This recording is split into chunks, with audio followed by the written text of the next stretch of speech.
Hello everyone. What will happen if we flip this shape upside down? Let's do one thing. Let's put it in a colored frame so we can observe this carefully. Now look at this part, how it is landing over here.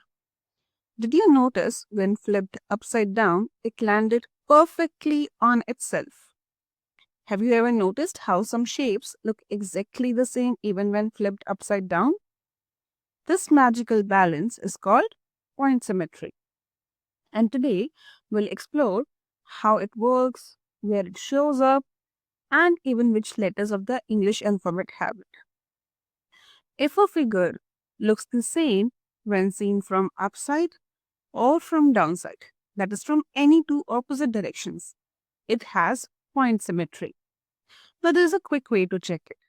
You just need to see if the figure looks the same when rotated 180 degrees around the central point. Let us look at some real life examples. We have a parallelogram. Now its central point would be this. If looked from upside and downside, it looks exactly the same.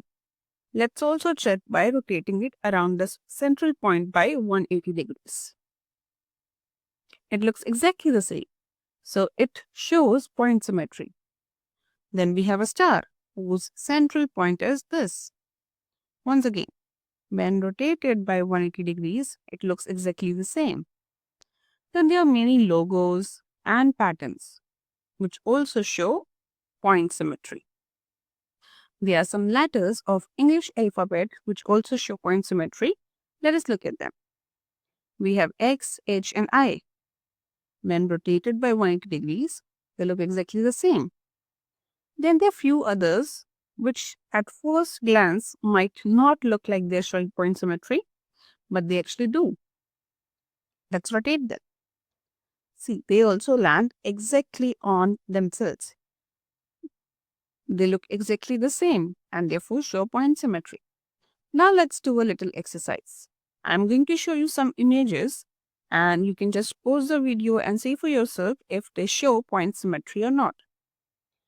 You do not need to rotate this as well. You can just look at it from upside and then downside. Does it look the same from both the directions? No. We can also check by rotating it. It does not look the same. So this does not show point symmetry. Then we have another one. Once again, when looked from upside and downside, it looks quite different, right? This also does not show point symmetry. Now let's move on to the third one. This looks the same when viewed from upside and downside. Also, if you check by rotating it, it does look the same. This is the figure which shows point symmetry. Another interesting thing is that if any figure has vertical and horizontal lines of symmetry, then that figure will for sure show point symmetry. And this intersection point is actually the central point. But the opposite might not always be true. That means we might have a figure which is showing point symmetry, but it does not have any lines of symmetry. Or it might not have horizontal and vertical lines of symmetry. For example, a parallelogram, it has point symmetry, but it has no lines of symmetry. So while a figure having horizontal and vertical lines of symmetry guarantees that it will have point symmetry, the opposite is not always true.